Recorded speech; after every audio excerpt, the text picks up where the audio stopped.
ಬಂಗಾಳ ಗೆಲ್ಲುತ್ತಲೇ ಬಿಜೆಪಿಗರಿಂದ ಗೂಂಡಾಗಿರಿ ಶುರುವಾಗಿದೆ. ಕಂಡ ಕಡೆ ಟಿಎಂಸಿ ಕಚೇರಿಗಳಲ್ಲಿ ಬಿಜೆಪಿಗರ ದಾಂಧಲೆ. ಬಂಗಾಳ ಕ್ಷೇತ್ರ ಗೆದ್ದಾಯಿತು, ಬಟ್ ಇದೀಗ ಬಿಜೆಪಿಯ ಗೂಂಡಾಗಿರಿ. ಕಂಡ ಕಡೆ ಟಿಎಂಸಿ ಕಚೇರಿಗಳಲ್ಲಿ ಬಿಜೆಪಿಗರ ದಾಂಧಲೆ. ರಾಜಕೀಯ ಸಂಘರ್ಷದಿಂದ ತತ್ತರಿಸುತ್ತಾ ಪಶ್ಚಿಮ ಬಂಗಾಳ. ಬಿಜೆಪಿ ಕಾರ್ಯಕರ್ತರಿಂದ ಟಿಎಂಸಿ ಪಕ್ಷದ ಕಚೇರಿಗಳ ಧ್ವಂಸ. ಪಶ್ಚಿಮ ಬಂಗಾಳದಾದ್ಯಂತ ಟಿಎಂಸಿ ಪಕ್ಷದ ಕಚೇರಿಗಳಿಗೆ ಲಗ್ಗೆ. ಕಚೇರಿಯಲ್ಲಿದ್ದ ಪೀಠೋಪಕರಣಗಳನ್ನು ಧ್ವಂಸ ಮಾಡ್ತಿರುವಂತಹ ಬಿಜೆಪಿ ಕಾರ್ಯಕರ್ತರಿಂದ ಗಲಾಟೆ. ಟಿಎಂಸಿ ಕಚೇರಿಗೆ ಬೆಂಕಿ. ಟಿಎಂಸಿ ಕಚೇರಿಯ ದಗದಗನೆ ಹೊತ್ತಿ ಉರಿದ ಬೆಂಕಿ. ಕಚೇರಿಯಲ್ಲಿ ಬಂಗಾಳದ ಸೆಲೆಬ್ರೇಷನ್ ಓಕೆ, ಆದ್ರೆ ತೀವ್ರ ಗಲಾಟೆ ಯಾಕೆ? ಈ ಪ್ರಶ್ನೆಗೆ ಬಿಜೆಪಿಗರು ಕೊಡ್ತಿರುವಂತಹ ಉತ್ತರ ಕ್ಲೀನಿಂಗ್ ಅಂತೆ. ಬಂಗಾಳವನ್ನ ಸ್ವಚ್ಛಗೊಳಿಸುವ ಕೆಲಸ ಇದು ಎಂದ ಬಿಜೆಪಿಗರೇ ಇದನ್ನ ಕ್ಲೀನಿಂಗ್ ಎನ್ನಲ್ಲ, ಹಿಂಸಾಚಾರ ಅಂತಾರೆ, ಗಮನಿಸಬೇಕು. ಇದನ್ನೇ ಮುನ್ನೆಲೆಗೆ ಇಟ್ಕೊಂಡು ಇದನ್ನೇ ಹೇಳ್ತಾ ಬಂದಂತಹ ಬಿಜೆಪಿ ಈಗ ತಾನು ಕೂಡ ಅದೇ ಕೆಲಸ ಮಾಡ್ತಾ ಇದೆಯಾ? ನಿನ್ನೆ ಪ್ರಧಾನಿ ನರೇಂದ್ರ ಮೋದಿ ಅವರು ಭಾಷಣ ಮಾಡ್ತಾ ಹೇಳ್ತಾರೆ, ಇನ್ನು ಮುಂದೆ ಹಿಂಸಾಚಾರ ಅನ್ನೋದು ಇಲ್ಲ, ಯಾರು ಕೂಡ ಭಯ ಪಡಬೇಕಾಗಿಲ್ಲ, ಧೈರ್ಯವಾಗಿ ಜೀವನ ನಡೆಸಬಹುದು, ಧೈರ್ಯವಾಗಿ ಓಡಾಡಬಹುದು ಇನ್ನು ಮುಂದೆ. ಯಾಕಂದ್ರೆ ಈಗ ಬಿಜೆಪಿ ಸರ್ಕಾರ ಇದೆ.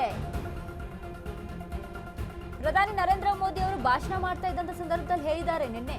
ಬಟ್ ಇಲ್ಲಿ ಆಗ್ತಾ ಇರೋಂಥದ್ದೇನು?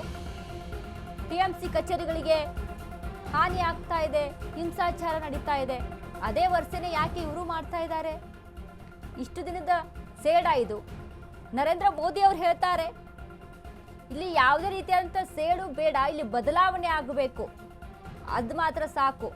ಬದಲಾವಣೆ ಕಾಣಿಸ್ಬೇಕು ಜನಗಳಲ್ಲಿ, ರಾಜ್ಯದಲ್ಲಿ ಬದಲಾವಣೆ ಆಗಬೇಕು ಅಂತ ಪ್ರಧಾನಿ ನರೇಂದ್ರ ಮೋದಿ ಅವರು ಹೇಳ್ತಾರೆ. ಬಟ್ ಇಲ್ಲಿ ಆಗ್ತಾ ಇರುವಂಥದ್ದೇನು? ಅವರು ಕೂಡ ಅದೇ ಕೆಲಸ ಮಾಡ್ತಾ ಇರುವಂಥದ್ದು.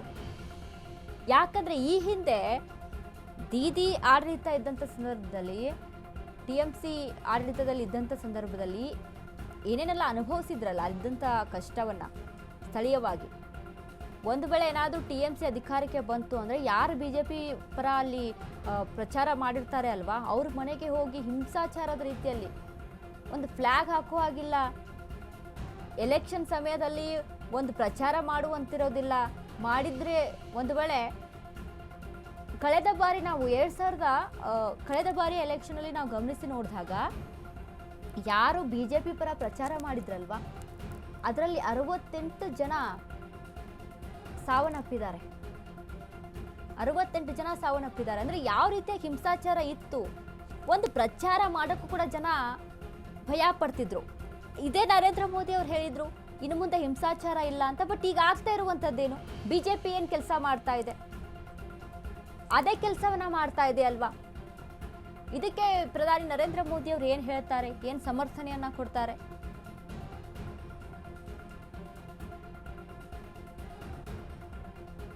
ಯಾಕಂದ್ರೆ ಬಂಗಾಳದ ಸಿಚುವೇಶನ್ ಆ ರೀತಿಯಾಗಿರುವಂಥದ್ದು. ಹಿಂಸಾಚಾರ ಅಂತ ಅಂದ್ರೆ ಯಾವ ಲೆವೆಲ್ಗೆ, ಎಲ್ಲಿ ಸಿಕ್ಕಲ್ಲಿ ಬಾಂಬ್ಗಳು ಸಿಗ್ತಾ ಇತ್ತು. ಪ್ರಚಾರ ಎಲೆಕ್ಷನ್ ಆಯ್ತು ಅಂತ ಅಂದಾಗ ಟಿಎಂಸಿ ವಿರುದ್ಧ ಯಾರೆಲ್ಲ ಪ್ರಚಾರ ಮಾಡಿರ್ತಾರಲ್ವಾ, ಬಿಜೆಪಿಗೆ ಯಾರು ಸಪೋರ್ಟ್ ಮಾಡಿರ್ತಾರಲ್ವಾ, ಅಂಥವ್ರ ಮೇಲೆ ಯಾವ ಮಟ್ಟಿಗೆ ಹಿಂಸಾಚಾರ ಆಯಿತು ಎಲ್ಲವನ್ನ ಕೂಡ ಗಮನದಲ್ಲಿ ಇಟ್ಕೊಂಡು ಈಗ ಅದನ್ನ ಏನಾದ್ರು ಸೇಡ್ ತೀರಿಸ್ಕೊಳ್ಳುವಂತ ಕೆಲಸನೇ. ಯಾಕಂದ್ರೆ ನೋಡಿ, ಬಿಜೆಪಿ ಗೆಲ್ತು ಅಂತ ಹೇಳಿದಾಗ ಟಿಎಂಸಿಯ ಕಾರ್ಯಕರ್ತರು ಮಾಡಿರುವಂತ ಕೆಲಸ ಏನು? ಸಂಪೂರ್ಣವಾಗಿ ದಾಂಧಲೆ ಮಾಡ್ತಾರೆ, ಚೇರ್ಗಳನ್ನ ಒಡೆದಾಕ್ತಾರೆ.